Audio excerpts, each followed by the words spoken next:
Dito mo sa pasok, guys. Wala, puno siya pero nakapasok ka. Pag walk-in, $1,525 US dollars. But if you have those accredited cards, free siya. Like sa security bank, free siya.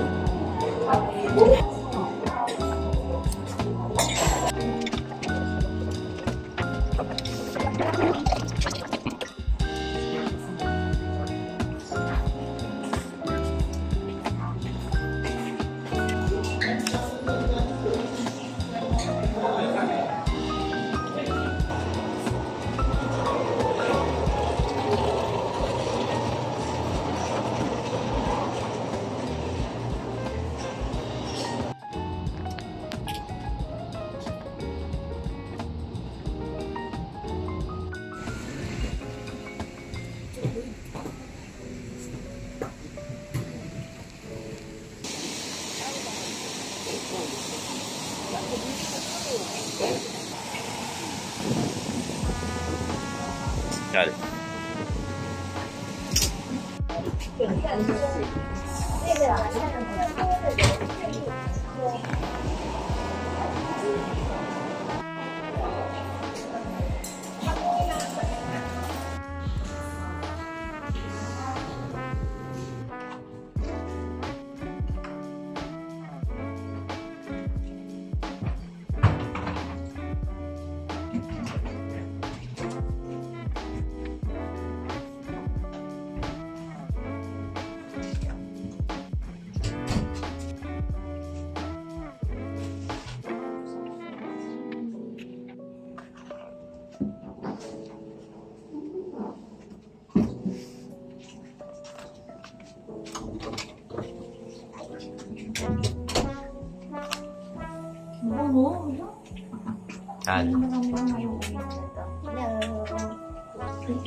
Ay, wala siyang ano. Wala siyang bidet.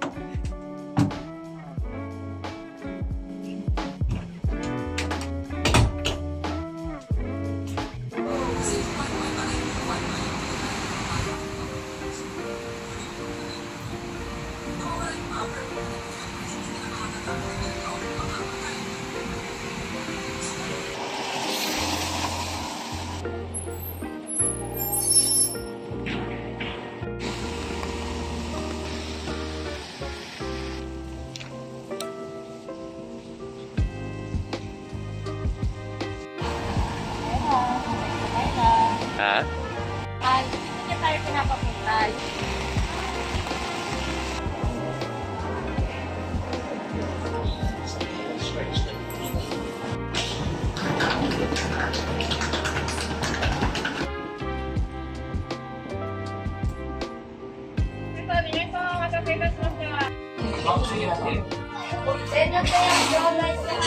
Sarap daw ito ha. So, dito kami sa Kimchi Ramen. Sabi mo, parang haba ng pila dito eh. So, inano namin. Tinaray namin. Ay, masarap. Masarap naman siya.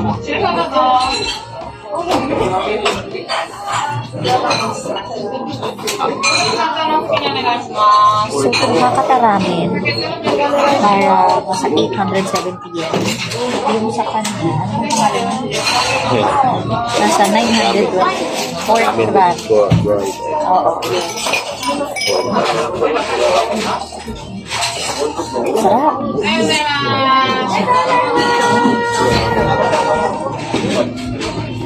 Shinshin Ramen na malapit sa Mina Mall. Tenjin.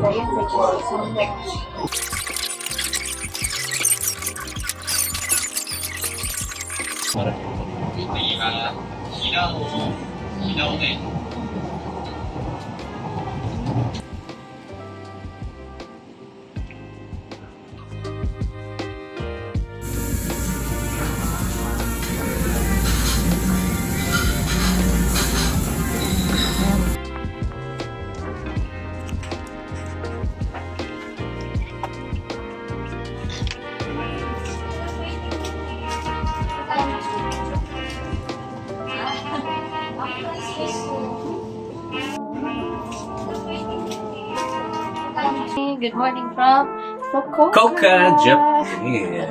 Compile namin yung mga tips, ganyan, nangyari recent, mga kailangan gawin when traveling to Fukuoka from Manila, Philippines. So, we flew via Cebu Pacific.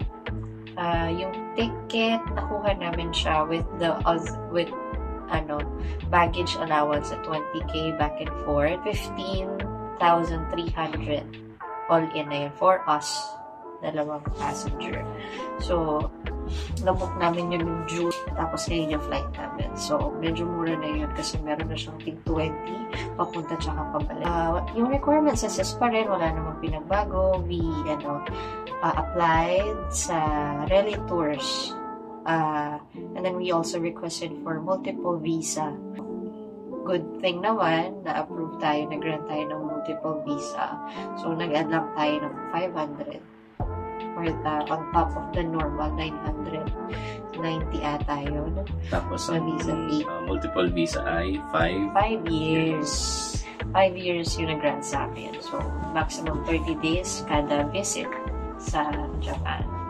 So, yung requirements, tingnan nyo na lang sa immigration website in Japan. Embassy of Japan in the Philippines. Yung visa namin, we got the results siguro mga 3 days, no? 3 days after namin isubmit. Mabilis lang. So, before rally tayo, rally rin yun, yung last year namin punta. Rally ba? Hindi, 2019. So, mabilis lang yung biyahe, mabilis lang yung proseso sa NAIA Terminal 3. So, as usual, kailangan natin magbayad as citizens of the Philippines ng travel tax, 1,620 pesos. Mabilis lang, medyo mahaba lang yung pila sa check-in nung araw na yon. Baggage drop. Oo, baggage drop, haba.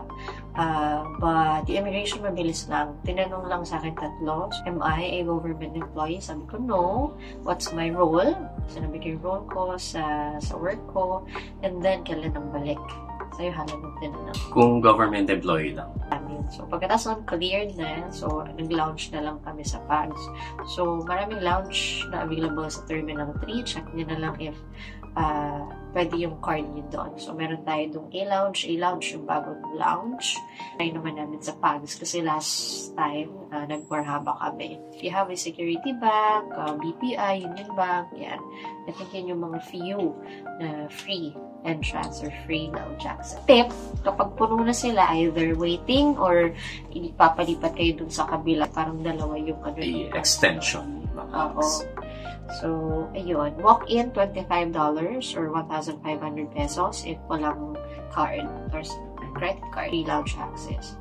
So, meron din mga credit card but you need to enroll it or register it sa lounge key. Parang may free ata. I'm not sure. Check nila lang sa lounge key website and yung terms and conditions ng credit card. Okay? So, medyo delayed ang paglipad namin from Terminal 3. Though, bago yung aircraft na sinakyan namin. A321 ata yun. Parang bagong gawa. Pero bago siya. Bago pa yung mga seats, ganyan. So, medyo delayed nga lang yung pag-take off kasi parang may traffic, air traffic. So, take off. Yeah, so may pila. From the original take-off time, na-delay tayo ng 15-30 minutes. Yeah. Wala naman masyadong turbulence. Okay naman. Pagbaba sa Fukuoka Domestic Airport, usual, syempre ng-customs. Before nga pala kayo lumipad pa Fukuoka, make sure that you have the e-travel code from the Philippines and then yung QR codes naman dito sa Japan. Paglapag nyo yung customs declaration, ay quarantine. Isa na lang na QR code yun. Yun na lang sa isang folder para every time na hanapin nila, papakita nyo lang. Wala namang masyadong pila sa Japan. Dire-diretso siya. Customs, immigration, baggage, claim. Tapos dire-diretso na. Paglabas ng arrival, makikita nyo na from left and right yung information, yung Wi-Fi rental, ganyan. So, ours, we got it from Klook. Ninja Wi-Fi yung pangalan ng Wi-Fi kiosk niya. Tapos, for 1,400 ata yun for 7 days.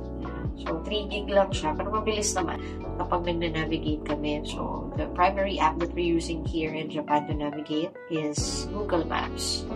Accurate naman siya. And then, after we claimed it, papakita nyo lang yung passport and then yung booking confirmation with QR. Tapos, after nun, nag-withdraw na kami sa 7 banks sa Fukuoka Airport. Ang limit ay 50,000 won. Pero ang ginamit natin ay international card. Yun yata ay walang limit. I think meron siya. 50,000 won lang kasing nakalagay dun sa mga hindi. I think meron. Pipindutin mo lang yung other amount. Hindi namin napindot. So, 50,000 lang yung withdraw namin. Sayang. Pwedeng other amount. Basta bago niyo ipasok yung international card nyo, kasi go time yung ginamit namin. Pindutin nyo agad yung international card. Tapos, tsaka niyo ipasok yung card. Para 220 yen yung ATM fee nung nag-withdraw kami ng gano'ng amount, 50,000 yen. In total. Oo, sa transaction na yun. Independence. Transaction fee. Tapos pagkatapos nun, punta na kami sa bus. Kasi kailangan mo bus para mahatid ka sa Fukuoka Subway Airport line. So, from there, pwede na kayo pumunta ng Hakata, ng Tenjin. Nag-book kami dito sa Tenjin area. Para malapit din. Same with Hakata, malapit din yung hotel namin sa Tenjin Station or sa Asakusa exit number 3. Doon kami. So, yung hotel namin, got it for parang 26,000 pesos for 7 days, 6 nights. Parang ganun siya. For 2. So, kahapon is our first day. Today is our second day. Kahapon yung parang mga shopping day. So, maraming time na puntahan dito. Malapit sa Tenjin. Tenjin, marami na rin dito. Meron na dito mga GU, mga EBC Mart, Uniqlo, may mga napunta Hindi natin napuntahan pero may Daiso din na malapit. Yes, sa Mina Mall. Ion Mall yun. Ion Mall. Tapos tabi niya. Yes. Mina Mall. Correct. So, almost walking distance naman. Medyo malalayo lang mga 12-minute walk, ganyan. But kaya namang lakarin, no? Pag nagtitipid. Tsaka exercise. Ang lang ngayon is medyo maulan, no? Maulan po sa Fukuoka today. May rain showers na nagaganap, no? Malamig na rin naman, no? Parang yes, Baguio. Parang Tagaytay. Light clothing will do. Parang ganito. Pag mga ganitong buwan siguro. Hindi namin yung experience namin sa thrift dito sa Japan. So, we went to 2nd Street sa may so, napungtol nga siya, mga friendships. But, ayun, yung Tenjin area, and then yung 2nd Street, luxury thrift shop na pinuntahan. Medyo malayo dito sa may Tenjin city proper, no? So, malayong lakaran, but nag-train naman kami from yung Omuta line. Nag-train kami, doon, then nilakad. Yung lakad from the station going to the 2nd Chef's Store, medyo mahaba. Kasi hindi mo alam kung nandun talaga siya. Kasi yung mga dadaanan parang rural. Sobrang tahimik. Tapos may nag-cross pa kami ng bridge sa river. Naksa River ata yun. Naksa River yung kin-cross natin. Pero maganda naman yung may enjoy mo naman yung long walk. Parang siyang leisure walk. Parang gano'n. So, yung Naksa River na yun, parang Han River-ish, ganyan, something. Tapos nung nandun na kami, marami din naman siyang selection. So, nakabili naman kami ng mga items. So, okay naman. So, mag-aano ka lang talaga, pipiliin mo lang talaga siya. Tsaka here's malinis. Malinis yung mga tinitinda nila doon. Hindi siya yung parang wala yung sa iba kasi hindi mo nakalagay kung anong grade eh, di ba? Grade something. Doon wala. So, pero maayos pa. Hindi siya yung talagang naluma na kaya correct. So, ayun. Medyo malayo lang talaga. Worth it naman kasi meron naman kami nabili. After noon, we went to Don Quixote. So, as usual, alam niyo naman sa Don Quixote na napakadaming tao. But, kaka-enjoy naman kasi marami kang makikita pwede bilhin. So, tip nga pala, aside from Uber, taxi, you can also download yung Go taxi nila sa Japan. Parang app din siya. Parang Uber, para may backup kayo. So, it accepts cash, credit card, ganyan. So, mga Suica? But nag-accept din ba sila? Suica card? Yes. Mga ganun, Hayaken card. Yung sa amin, Hayaken card, so parang walang Suica dito na nagtarap kami. Wala. So, nung pagbaba namin from the airport line, pagbaba namin from bus, kung turn right ka lang, turn left, nandun yung mga machine. So, piliin nyo lang yung Hayaken card kasi may option na lalagyan na siya ng pangalan. Cute. Kita mo nga. Ayan. Ganyan yung itsura ng Hayaken card, no? 3,000 won yung namin. Pinaload namin. 500 yung deposit dun sa card. So, as sa inyo, kung gusto niyo siyang i-return, but maganda siya kasi yan mo siya magamit anytime. Magbabalik kayo ng Japan. Sabi nung sa information center, you can use it now anywhere in Japan. So, kung nangangalit ka ng Pasmo, ng Suica, ayan, Hayaken card. At least meron na. Yun. So, today, kami? Temple Day, mga Shrine Day. So, hopefully, hindi umulan. So, we'll give you updates ulit pagka may mga tips, essential tips. So far, yun yung mga essential tips na pwede namin ma-share. Yung mga walking distance lang talaga pag pupunta kayo ng Donki, ng Yakiniku Live, na Ikinai Steak, New Balance, ayan, Shinshin Ramen. Walking distance naman siya. Medyo matagal nga lang, mga 10 to 12 minutes max, no? Tops. Ayun, next yung Shinshin Ramen. Next update. Next update. So, yun lang naman. Till next time. See you later. Bye. Peace.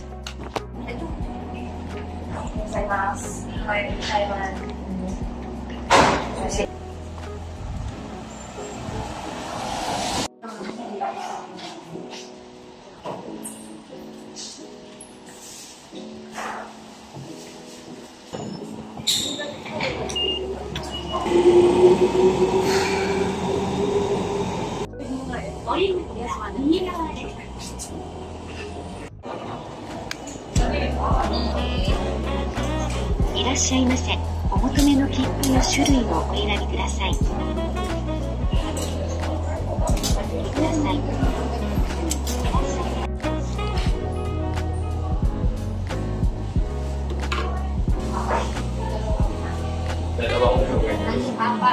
Laki, no?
Bang ano po?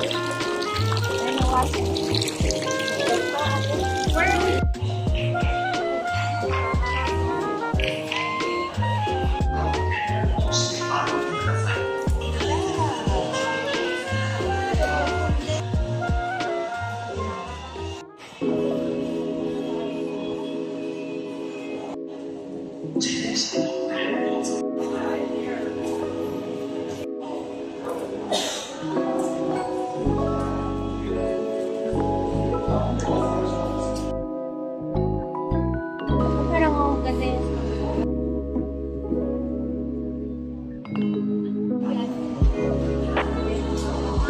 Chocolate. Ano ba yung criminal? Hindi ka kaganda ako yung subo. For the vlog. Very demure. Very mindful. Very cutesy.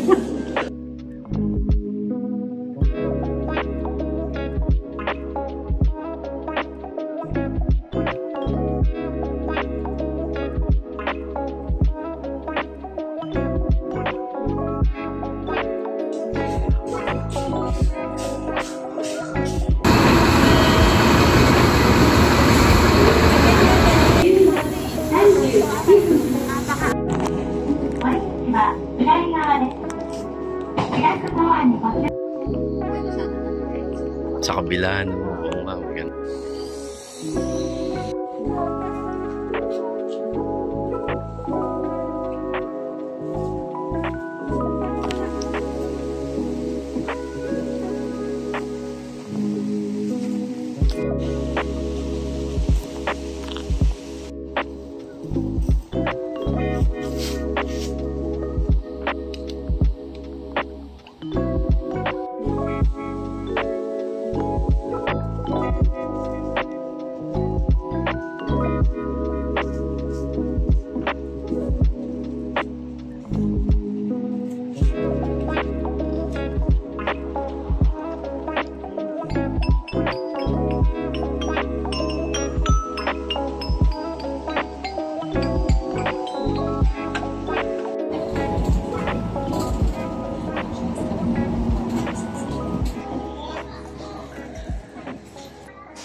One, two, three.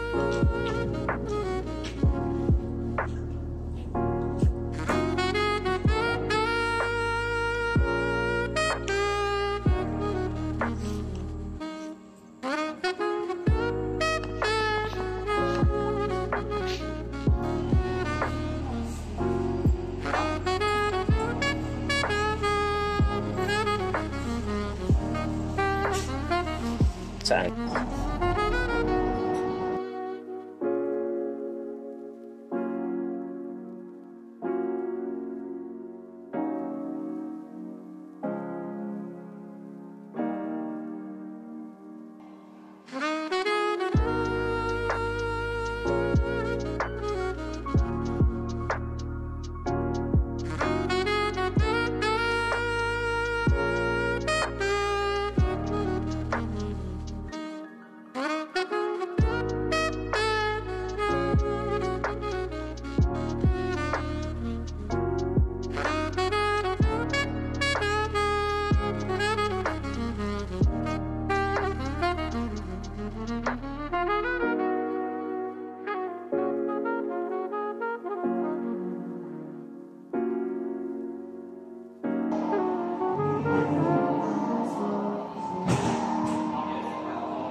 Saan tayo?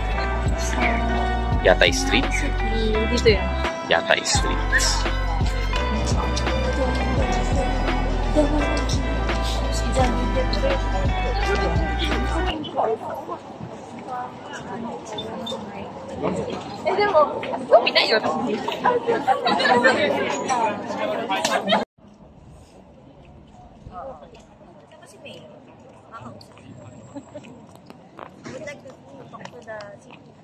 Ito, gandahan eh, ilawan niya yung puso.